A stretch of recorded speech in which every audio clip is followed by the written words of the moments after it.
non-aggression. Once that lesson sets in, you'll see a session. Let's talk NXT Roadblock.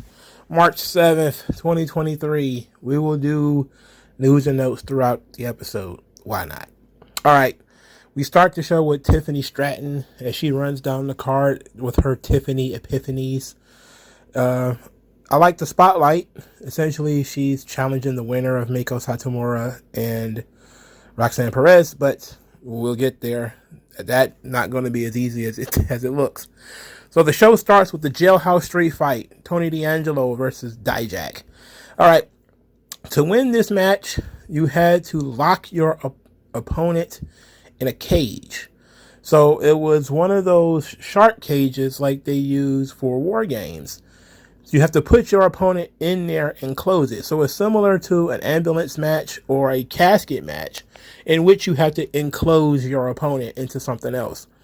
For that reason, I honestly did not mind the concept. It was not bad. Not a bad concept at all. Decent fight. Dijak with the springboard elbow drop from inside the ring, outside the ring, through a table on Tony D'Angelo. That was remarkable. That's one of the good times of Dijak actually being able to be pretty athletic. At one point, Tony D'Angelo was about to get locked in, and then he grabbed Dijak's dislocated finger and was twisting it, and that was good psychology. That was pretty smart. All right, Tony D'Angelo gets hit with the Feast Your Eyes knee strike, and he's about to get thrown in. All of a sudden, Stacks jumps in there. He puts his body in the way, prevents the door from closing. Unbeknownst to anybody, Stacks slides the crowbar to Tony D'Angelo. Dijak beats the tar out of Stacks. Tony D'Angelo then wipes out Dijak with the crowbar, hitting him numerous times in the body instead of one time in the head. Put him in the cage and closed it. So Tony D'Angelo wins, Dijak loses, and I'm okay with this. I honestly love the concept. It's fine. Wasn't bloody, and it wasn't, super over the top, but it was an over the top match. So Stacks and Tony D'Angelo working together win, even though I think Tony D'Angelo was supposed to be the babyface here. Him and Stacks working together. Interesting. All right, speaking of Roxanne Perez was talking about being anxious, and she was waiting for this rematch ever since 6 months ago when she wrestled and lost to Meiko Satomura. That she exhausted all of her PC resources. She's done all she physically can do, and now winning this match will mean just as much to her as winning the championship itself. So we get the main event, which starts at 10:55, and I'm thinking to myself, 9:55, and I'm thinking to myself, man, they only got 5 minutes, so they ended up getting like a 10-minute overrun. So this match ended up being about 15 minutes. Pretty solid. I think their other match was better, but Roxanne Perez wins the match. Expected. It was a neat little roll-up where she just took advantage of one minor mistake Meiko Satomura made. At one part of the match, Meiko kicked Roxanne Perez in the throat. It was pretty vicious. So Roxanne wins. Meiko Satomura hands her the championship, and then Roxanne collapses. I mean, she just kind of conks out. We don't know if it was from the violence of the match. We don't know if it was exhaustion in the preparation to the match. We don't know what was going on. So they ended up having to do a stretcher where Meiko Satomura is sitting in the corner distraught while Roxanne Perez is face down in the ring. The referees, Sean, officials and stuff coming out of there. And the commentary team just kind of let it sit. They let it breathe, similar to the Shawn Michaels Owen Hart angle, where Shawn collapsed during his match with Owen Hart.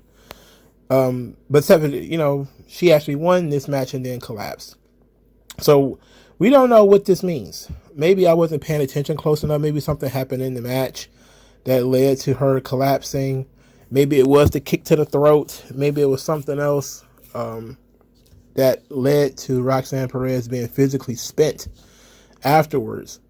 And I'm thinking that's what it was. I'm thinking they're going to go with she over prepared, and that's going to be like her thing, is that she pushes herself so much, and maybe she pushed herself too much. And now that the match is over, she just kind of and then just collapsed. I don't know. I'm interested in seeing where we're going here, because a random stretcher spot literally doesn't make any sense. So there has to be a reason for this stretcher spot to exist. But maybe I should pay more attention. I don't know. At the same time, I didn't like Roxanne Perez's promo because she still comes across like a little girl. I'm so nervous. I'm so excited. I have so much anxiety. And I'm just like, this Nickelodeon thing has got to stop. You know, I know once you get on the main stage, you know, you're not a jabroni anymore. Like, if she was a J-Bron just doing her best, I would be like, okay, you know, whatever. But she's supposed to be the champion of this brand in terms of the women. She can't be sitting here hand-wringing, like, I did the best that I could, guys. I don't know. It was my dream. You know, this means a lot to me. Because it's like that insecure, that lack of confidence, that mewling, it doesn't really work as a champion. You know, when you're the champion, you still can be the underdog, but you're not really the underdog. You know, you get me? Like, you can be an underdog champion, but you're not really the underdog, because you are the champion. And you're the champion for a reason, you know? So I want her to act like it. Be a little bit more adult, you know? That little girl stuff has got to stop. It's got to stop. All right. Kiana James and Josh Briggs, they did a segment where Josh Briggs went to her office and found some flowers on her desk, and she's kind of, she's going through her schedule and everything. Josh Briggs gives her all this crap about wanting Jensen to be happy, and, you know, KJ or Kiana James makes him happy. That's all he wants. So Kiana James is like, there's some acquisitions that took my attention, but I'll give him a call, yada, yada, yada. So they do the call later where Jensen gets the call after, you know, Fallon Henley and Jensen apologized to one another.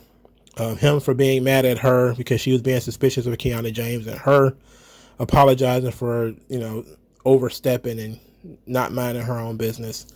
Josh Briggs comes in, immediately gives him tons of credit for the flowers. Even, you know, his reaction was like, I don't care what was on her desk. He gets the phone call, but he has to put on a character before she can answer the phone. I remember those days. Oh, I hated those days, boy. When you thought you had to get into a certain mind frame just to talk to a girl over the phone. Boy, it's this guy. He must be 16 or something like that. Because I remember those days. Uncomfortable days. In any event, apparently they set up something for that evening, and he runs off to do that. At this point, Fallon Henley is back there with Josh Briggs, and, you know, Fallon Henley is like, you see that look on his face when you talked about those flowers? He didn't send those flowers. And then Briggs kind of knew it too and was like, well, but what can we do? You know, I don't know what to do about it. So now he's suspicious of Kiana James as well. All right, we're moving along with this thing. We're moving at a weekly clip of all the characters that they feature every week. They would feature the characters I like the least every single week, wouldn't they? Oh my goodness. All right, Gallus called out Pretty Deadly. Pretty Deadly came out on the balcony. They went back and forth a little bit, with Pretty Deadly calling Gallus greasy and ugly. They said that Gallus ruined their lives by, you know, stealing their titles from them. Gallus says, what would it take to get you guys into this ring? They went back and forth. Pretty Deadly decided they was going to charge the ring. So they just, this was the dumbest heel thing I've seen in a long time. Pretty Deadly charges the ring against Gallus and gets beaten up. Now this was a stupid segment, not just because Pretty Deadly came from the balcony to fight Gallus, knowing that they're not going to win a straight up fight, but it also seemingly done nothing but aggravate the crowd because they didn't understand Gallus and what anything they were saying.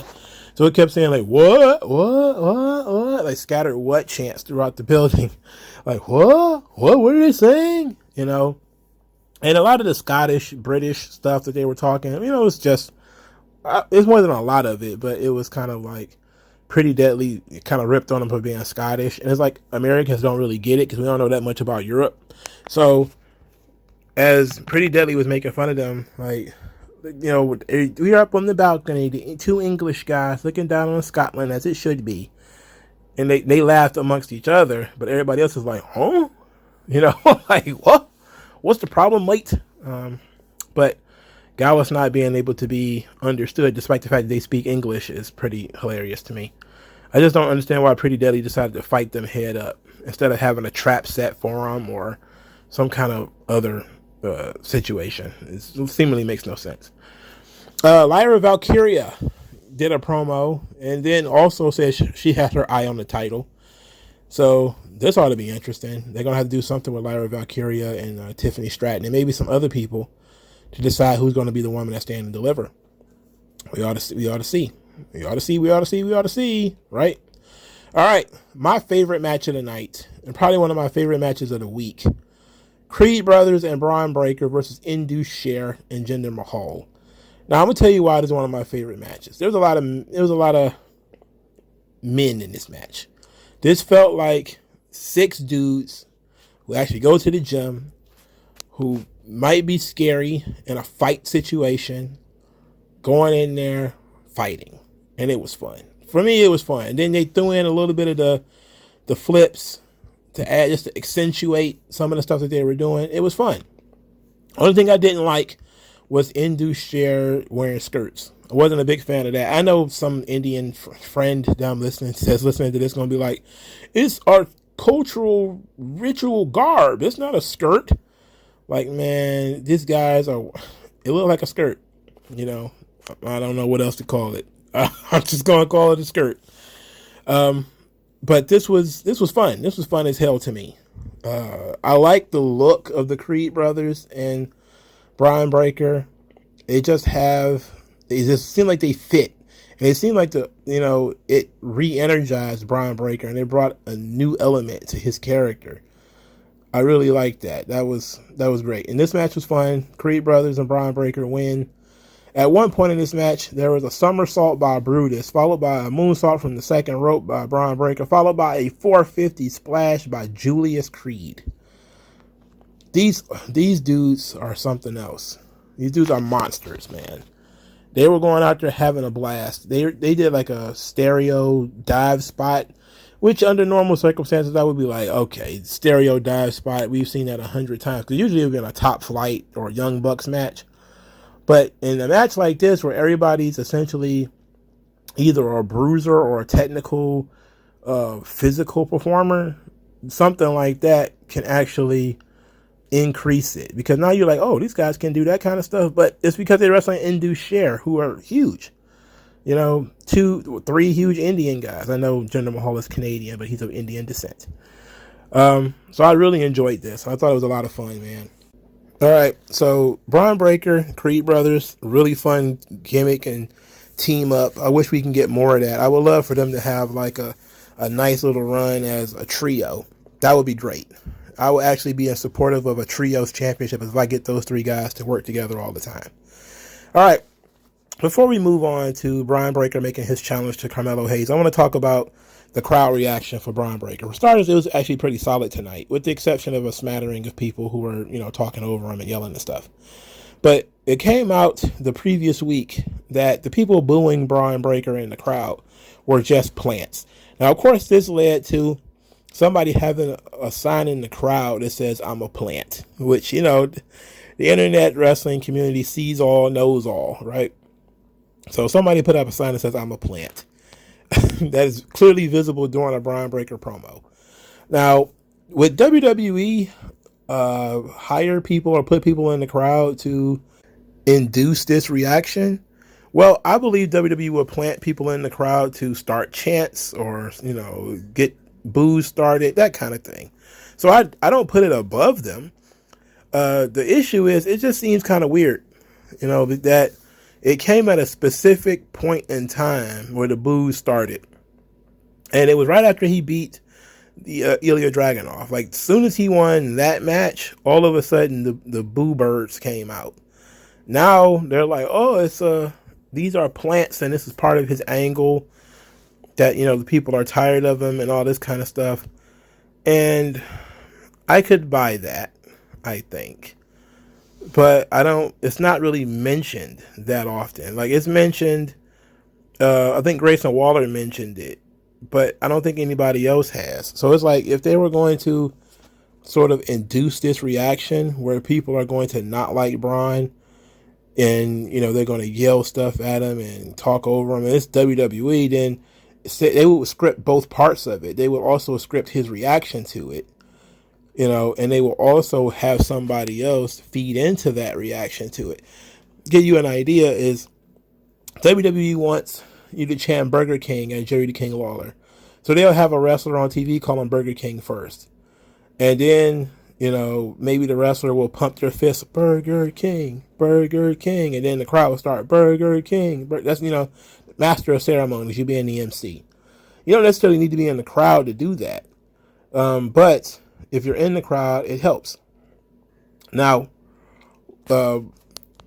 considering it didn't happen all the time, and it didn't happen that much since, like it didn't happen tonight that, he got booed. So I'm really wondering, like, why would they put plants in the crowd for one show? And that's kind of it. Because he really only got booed heavily once. And, I know there was a smattering of boos before. But now, the loud, visible boos, this really only been once or twice. I'm struggling to think of the second time. But anyway, Braun Breaker came out later, had a very respectful segment where he talked to Carmelo Hayes, and they both mentioned a conversation in August of 2021 in which both of them were pulled into the office of Triple H and Shawn Michaels and were told, you were the guy. This thing is going to change, and you guys are going to be the cornerstone of it. And that they both went their own way, but they've been watching one another. And now is the time to do the match. Carmelo Hayes, Braun Breaker. Interestingly enough, they're doing this with Carmelo Hayes being a babyface. So they're not going to turn him heel. No surprise that he came out there and he's very respectful to Braun Breaker, saying that he watched him and he studied him and he's been waiting for his turn. Of course, Braun Breaker has been, he's a babyface, so he's been pretty much a constant workhorse. But says like, oh, I was so disappointed when somebody's music would play and it wasn't yours. So they're gonna have themselves a little bit of a handshake, and I'm like, okay, I guess we're just gonna run with it as it is. We're just gonna run with, hey, I challenge you for a match. Yeah, I accept, and that's it. No hot angle going into Stand and Deliver. This is why people get real frustrated with Braun Breaker, is that the lack of storytelling, the lack of heat. He keeps wrestling other baby faces, or he's wrestling heels that aren't over and nobody cares about them, which is a problem. I don't understand why booking one-on-one, which I heard Triple H and Shawn really preferred and wanted to go back to, why did that stuff went out the window? I don't understand. Booking one-on-one, you don't have one of your top babyface and you put them in a situation where you split the crowd so many times, and they keep doing it with Braun Breaker. They keep putting him in there with other babyfaces, and he's less liked than the other babyface most of the time. So just save yourself. I don't know. Maybe they don't care. Maybe they figure it doesn't really matter that much, and maybe I'm making too much of it. But Carmelo Hayes and Braun Breaker had a solid segment where they talked to one another very respectfully. But you could tell that, business is going to pick up maybe the next time they saw each other. So that was fine. Ilya Dragunov cut a promo on JD McDonough saying that he has no soul. And by he, I mean JD McDonough has no soul. That JD McDonough only gets happy by inflicting anguish upon others. But he will never get that satisfaction when it comes to Ilya Dragunov because he is too strong. You will not break my will. And that he is unbesiegbar, which is, I think it's unbendable, unbreakable, or something like that. All right. I like Ilya Dragunov. I just wish there wasn't so many European guys at once. So Dragon Lee was in the crowd. He was out there for a total of 6 seconds, maybe. He was wearing a suit, luchador mask and a suit. I don't make too much of him having the name Dragon Lee, because WWE will introduce you under one name and then change your name. They'll do that stuff easy. They did it with Kenta, where he came in and he had to reintroduce himself as Hideo Itami. Asuka did the same thing where she was brought in as Kana, and then they did the unveiling of her NXT name, which is in some ways kind of weird, but at the same time, at least you're not running from who and what they are. So I don't know. I guess that's fine. Matt Bloom was backstage. He was on screen. I don't know when the last time I saw Matt Bloom on screen. Maybe it's on like a fight scene or something. But he was concerned about Shawn Michaels doing the Grayson Waller effect. Shawn assured him he was going to have this one in the bag. He was ready. So he goes out there to face Grayson Waller. The crowd is singing Shawn's theme song. And even when the song stops, they continue to sing. Grayson Waller tries to start his promo even though the crowd is singing. And so he's trying to master the crowd and they're not letting him. They're chanting HBK, singing the song. Grayson Waller's just talking. Eventually, when Shawn started talking, they kind of started to calm down. But it was the only thing they really the only thing they really responded to was Grayson Waller saying that he used to be a Shawn guy, and now he's a Brett guy. So Grayson Waller says that to Shawn that he's taken over. He wants to be the number one guy, but Shawn is treating him how Vince used to treat Shawn, by holding him down. He says, "Why are you doing that? Because I'm not a kiss ass. You're holding me back." So Shawn reminds him that he got a shot. He did the fair thing. He didn't quite lose before, so he got a rematch and he lost. So he's not the guy because he lost. He says, if you missed your shot, if you got any problems, look at the man in the mirror. And then Grayson Waller, for no apparent reason, decides to say that Shawn was unqualified for his job. And the only reason he got it is because his buddy had a heart attack. To which Shawn said that it was the least he could do after all the years that Triple H spent helping him. But, don't make no mistake, I am the one running the show now.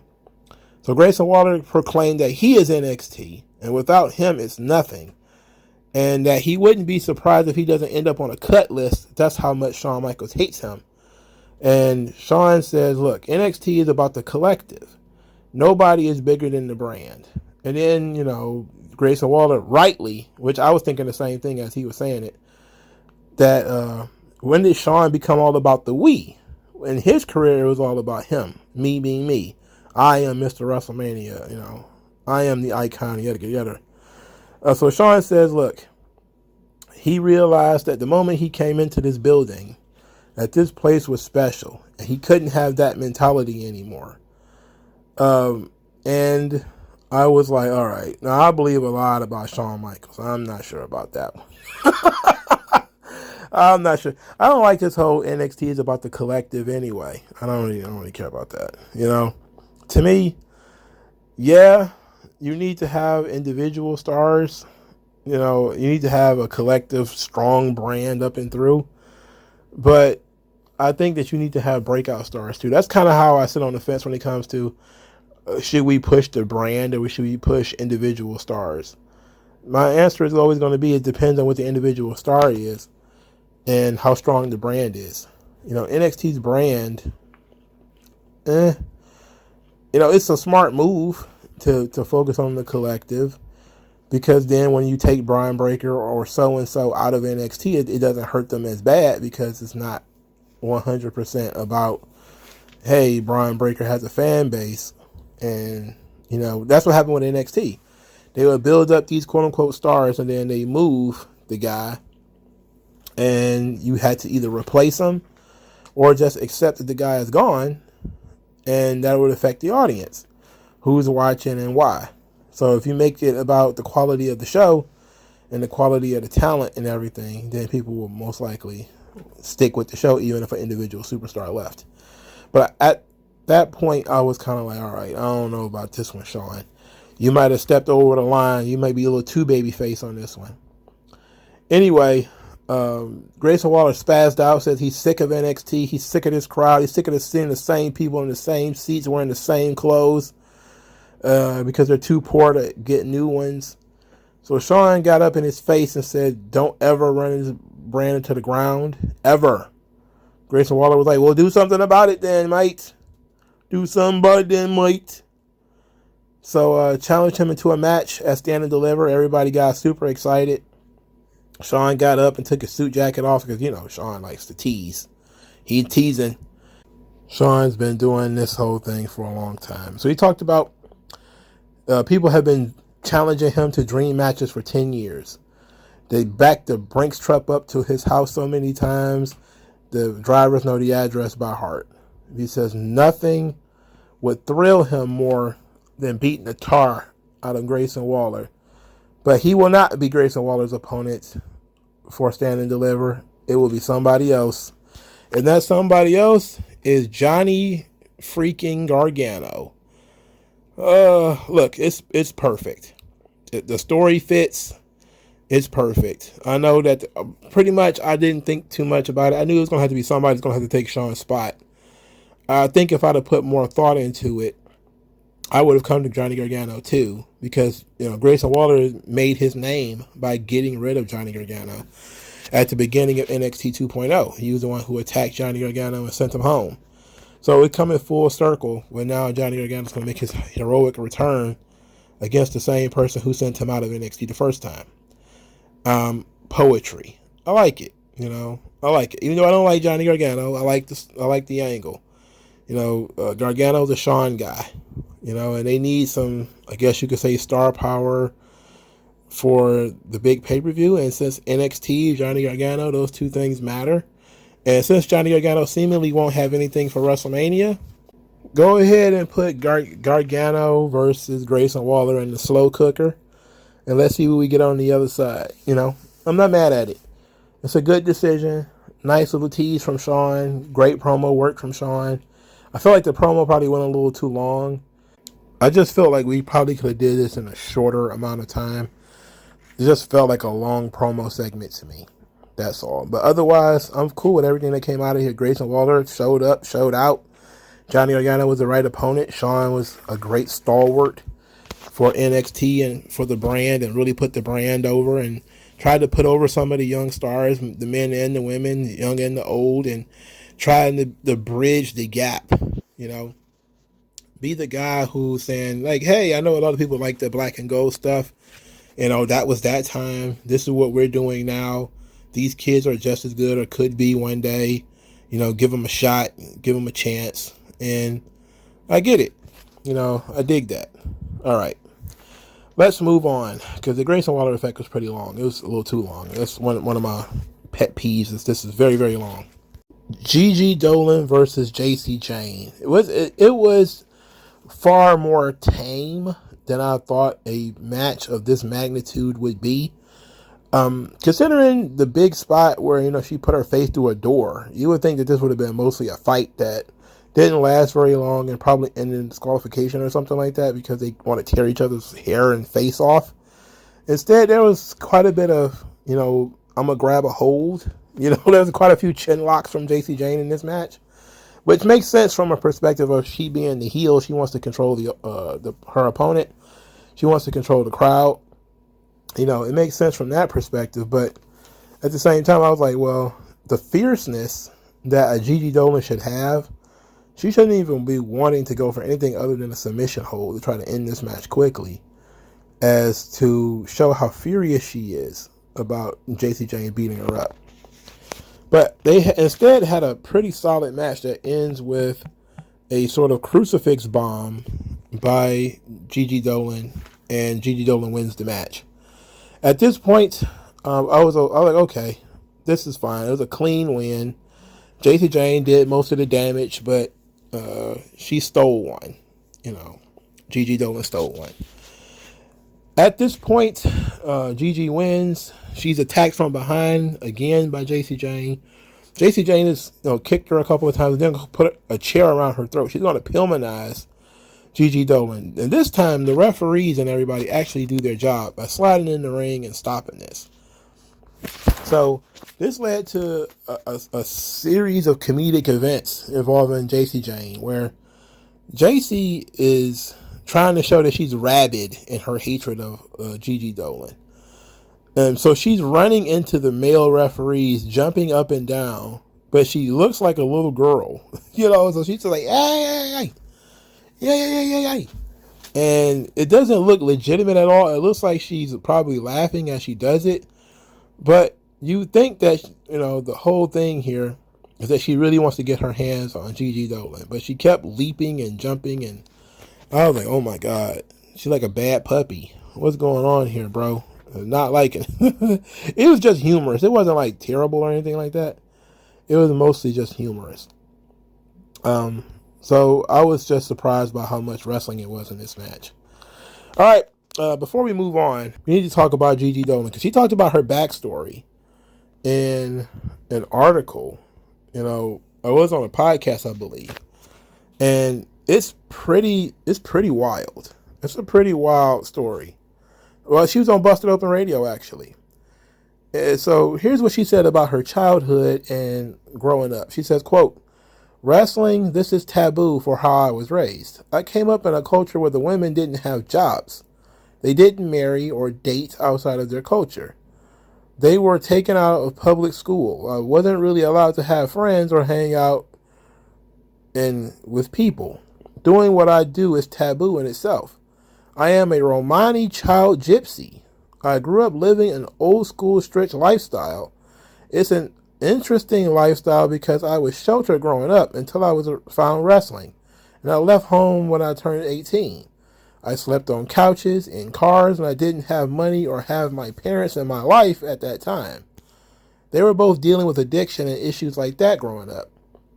I've been through the ringer. To be able to see where I come from, this is amazing. This is why I'm so determined to give my brother this incredible life, because he's 11 years younger than me. He's kind of got the trailing end of childhood without me in the picture to take him away from that. My goal in wrestling is to give him this incredible life." Now we're going to talk about, this is not all of it, but for Christ's sake, a child Romani gypsy? Does she have like tarot cards? I shouldn't say that. That's because she's a gypsy doesn't mean she does fortune telling. But is she?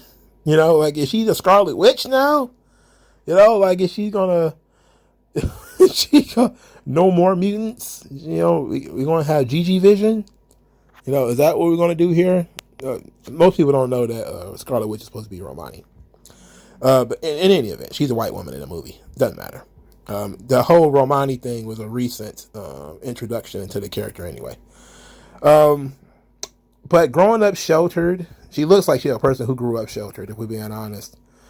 But I thought Romani were kind of brown-skinned, or brown-skinned. I gotta curb that sometime. Brown-skinned. She is as pale as snow.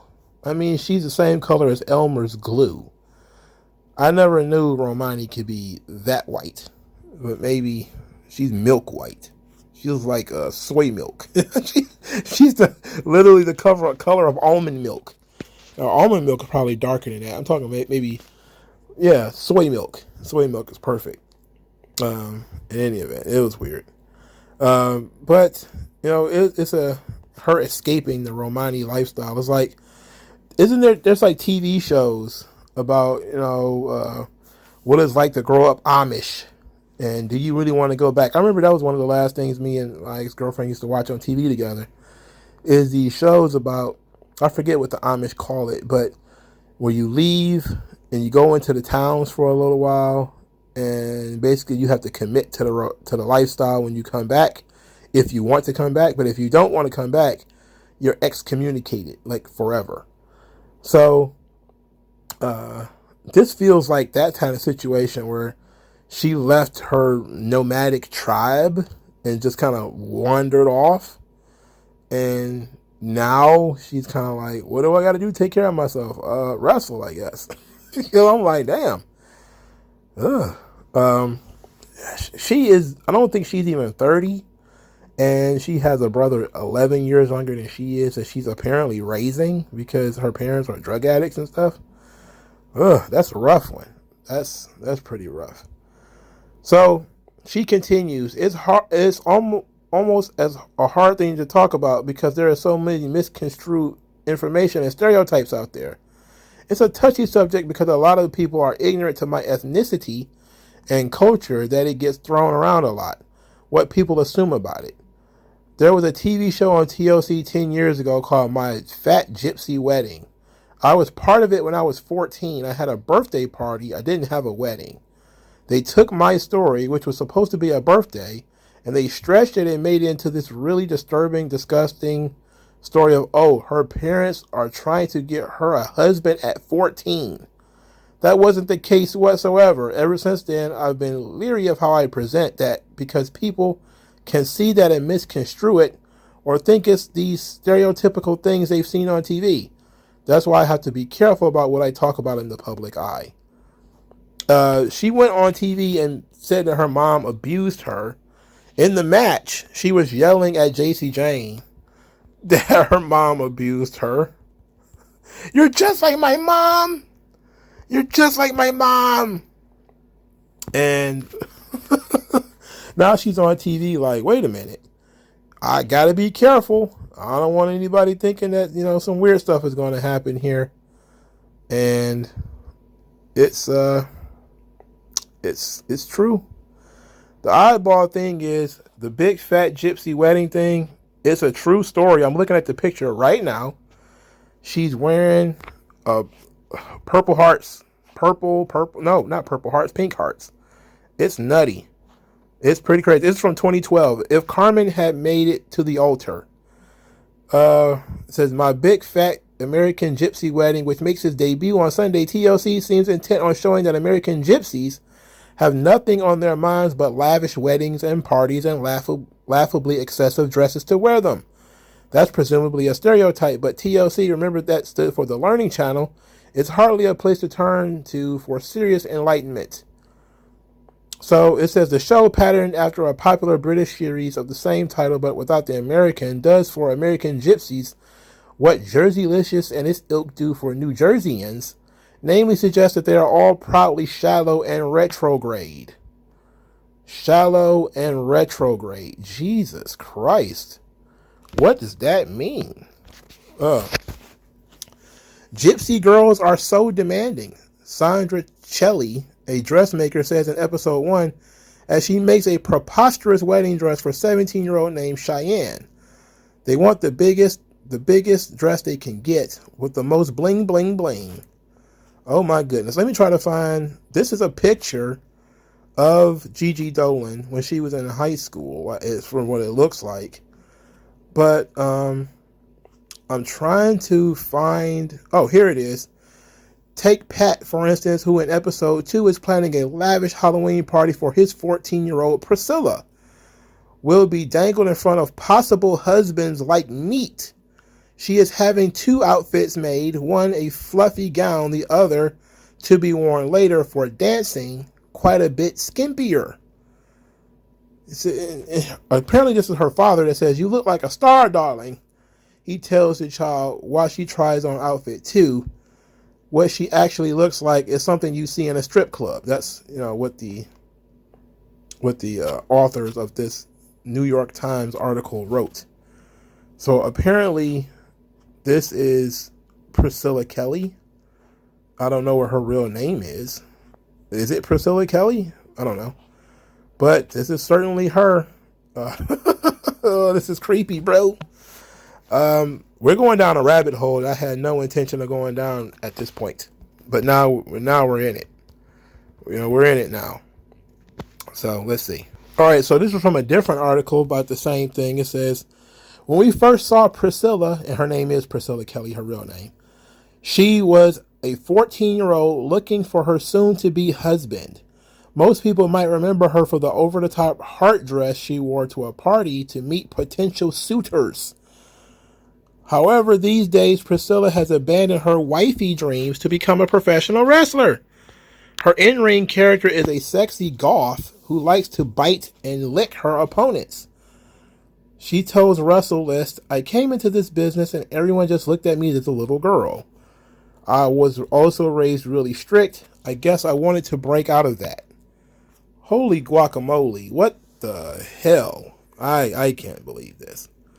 This is crazy. This is some crazy stuff right here, man. I was not expecting this.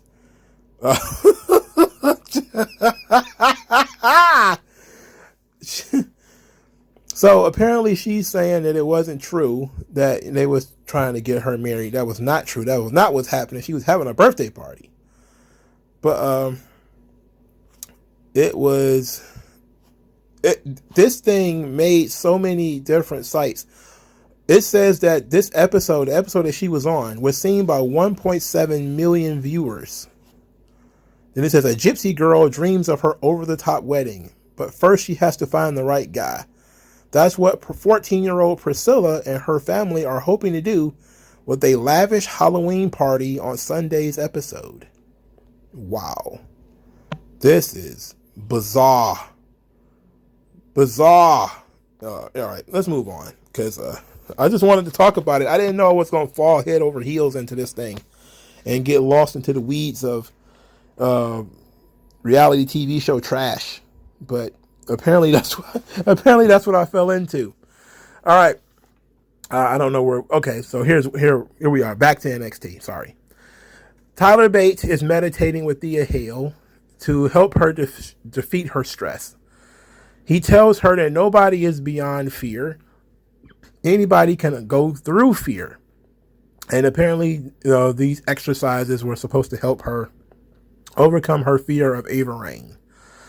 So Andre Chase is thrilled that Thea Hale made some progress. And then he goes out there, has a match with Joe Gacy I barely watched. Joe Gacy wins because Thea Hale stands up to Ava Raine and yells at her that she's overcoming her fear and she's not afraid of Ava Raine anymore. So Andre Chase gives her a high five because that's a completely appropriate time for a high five in the middle of a match. And then he gets clotheslined and pinned by Joe Gacy. This was all just a waste of time. We could have gotten NXT done by 10 o'clock if we'd just cut this match, So Joe Gacy wins. Nobody cares. Moving on, Thea Hale is backstage. She's still very excited. Andre Chase agrees that he's very excited about her, overcoming her fears too. But Duke Hudson, he's upset. He's very upset. He's upset because they lost. And then he says, "We are an institution of losers." Then says that we gave a guy an award for winning one match. We are pathetic. So Duke Hudson is no longer trying in any way to hide his disdain for Chase University. Oh, this ought to be an interesting storyline development going forward. Is he going to stay with the school or are you going to get kicked out? I mean, what's going to happen? The crowd loves Chase University. Personally, I don't care about Andre Chase. I think he sucks. But, everybody's not like me, I guess. Everybody doesn't have good taste. I'm asking for too much. All right, Wesley. Wesley was talked about doing an open challenge again. Axiom appeared in front of him and said that he will be taking up that challenge. Wesley, of course, said he has to get to the ring before anybody else. So that's the name of the game. You have to get to the ring first. I have no interest in Axiom wrestling Wesley.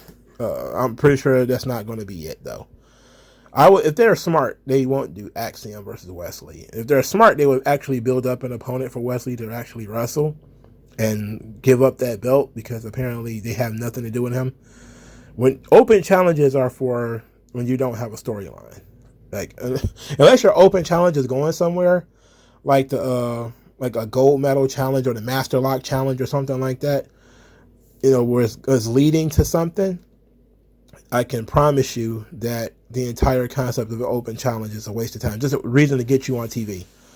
hey, we don't know what to do because this guy can't talk, and we don't want to put him in a storyline. So we're just going to put him in a series of open challenges, so he can just have open challenges until he eventually loses. Instead of, hey, how about you put this guy in a storyline where he can cut promos on somebody and do some character work? No, well, open challenge it is. I'm tired of open challenges. I'm sick of it. It's fun sometimes, but it has to be done in a certain way, and it has to be done in a way where, you know, the open challenge leads to something special, you know, and sometimes these open challenges don't lead to anything special. Now, if this one does lead to something special, I'll be glad to eat my words. I'm pretty sure they taste like graham crackers, but, you know, I don't think so. Let's see, Isla Dawn and Alba Fire, they were doing voodoo, I guess. I don't know. It's just, I don't know what's going on. Okay, anyway, they talked about how KC Squared are struggling to stay together, and that there is no real harmony between Ivy Nile and Tatum Paxley, and that together they are unrivaled, and they're going to march towards claiming their lot, whatever that means. I have no idea what that means. So I guess they're going to challenge for the NXT Women's Tag Team titles, which is fine, I guess, since that tag team never really got off the ground anyway.